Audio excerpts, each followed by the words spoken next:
আমি এখন বর্তমানে আছি দুবাই আল খাওয়ানিজ এরিয়ার সবচাইতে গভীরতম যে মরুভূমি।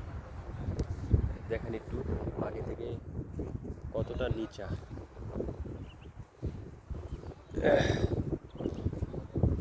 আসলে এখানে আসলে অটোমেটিক মনটা ভালো হয়ে যায়। যত ব্যস্ততায় থাকি, যত পরিশ্রমী করি না কেন, এখানে আসলে অটোমেটিক মনটা ভালো হয়ে যায়।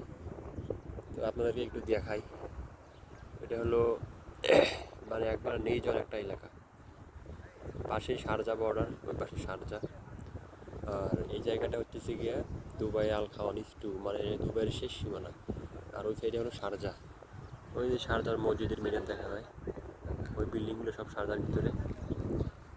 আর এগুলো সব মরুভূমি। এর কতটা নিট অ্যান্ড ক্লিন দেখেই মন ভরে যায়। এখানে এগুলো গাছ জন্মাইছিল। এখানে এক এক মানে এক ফোঁটা পানিও নাই, এত পরিমাণে মরুভূমি, এত পরিমাণে রোদ। অথচ আল্লাহ তাআলা কি কুদরত দেখেন, এই গাছগুলো এখানে কীভাবে হয়েছে। এইগুলো ভাবলে 10 মিনিট যদি ভাবা যায়, তার ভিতরে অটোমেটিক আল্লাহ তাআলার ভয় চলে আসে। এটা কীভাবে সম্ভব?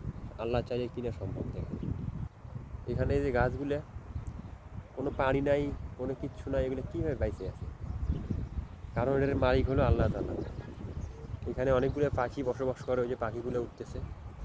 পাখিগুলোর জন্য হয়তো বা গাছটা রাখছে ছায়া দেওয়ার জন্য, এখানে থাকে পাখিগুলো। আমাদের মতো যারা এশিয়া মহাদেশের লোক আছে, ইন্ডিয়ান, পাকিস্তানি, বাঙালি, এই জায়গাটা কী করছে কাঁচরা দিয়ে, কী পরিমাণে কাঁচরা দেখছেন। আল্লাহ তাআলা গাছ দিছে এটাকে সুন্দর ব্যবহার করার জন্যে, আমরা এটাকে কী করি দেখেন, কী পরিমাণে কাঁচরা।